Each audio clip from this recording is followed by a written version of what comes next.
సరే పొద్దున చూసుకోండి, రేపు ఉదయం చూసుకోండి.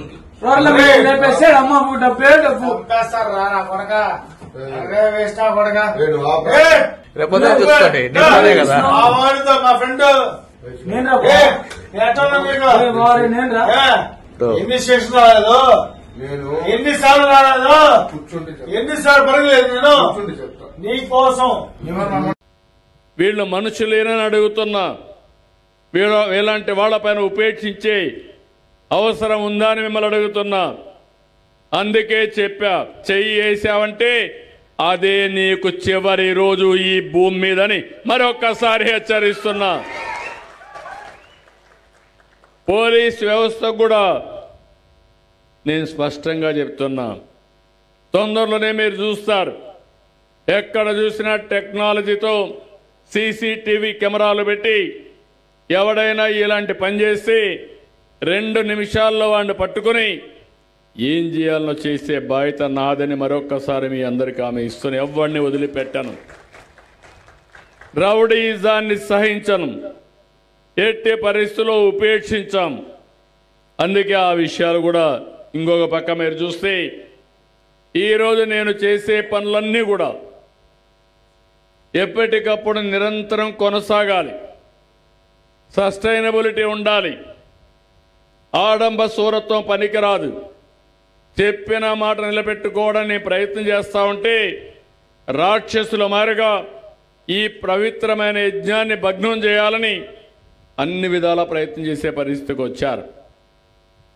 ఈరోజు మన కేంద్రం సహకారం ఇచ్చింది. మొన్న ఎన్డీఏగా కలిసాం.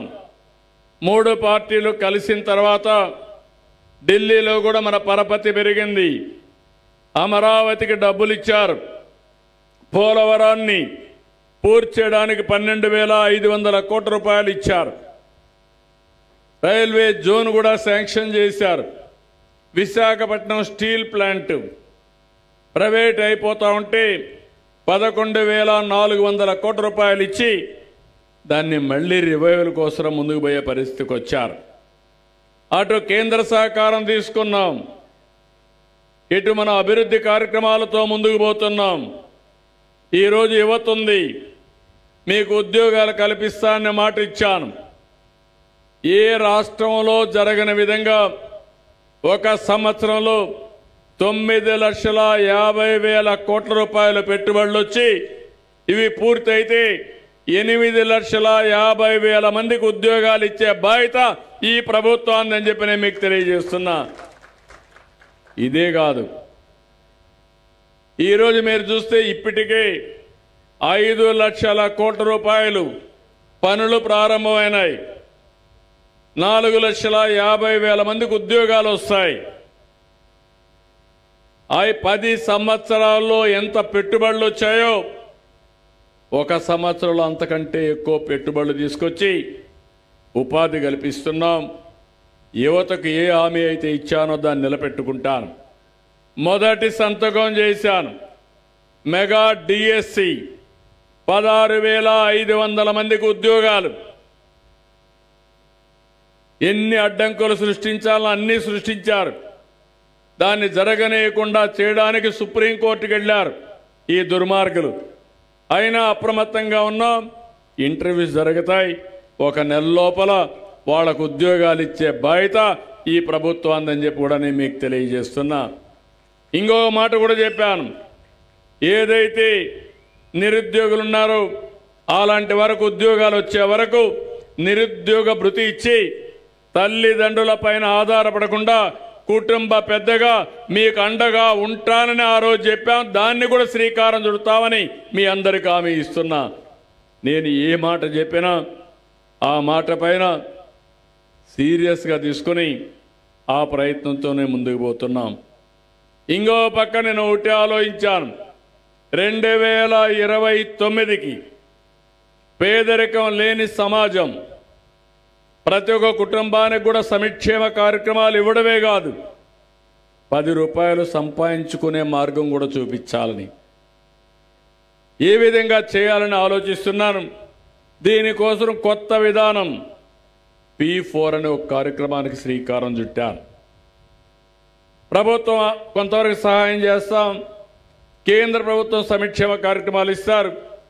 వాళ్ళకు కూడా చిన్న చిన్న ఆస్తులు కానీ చిన్న చిన్న వ్యాపారాలు కానీ ఏదో చిన్న ఆధారం ఉంటే అవి కూడా పరిగణలోకి తీసుకొని వాళ్ళ ఆదాయాన్ని పెంచడానికి ఈరోజు ఉదాహరణకు మీరు ఆలోచించండి. మేము కూడా చిన్నగానే పుట్టాం, మీ మారిగానే మామూలు కుటుంబంలో పుట్టాం. నేనే కాదు, ఎక్కుండే రామానాయుడు కానీ, దుర్గేశం గారు కానీ, వెంకటేశ్వరరావు కానీ అందరం మాకు దేవుని కృప వల్ల మేమందరం కూడా అంచెలంచెలుగా పెరిగాం.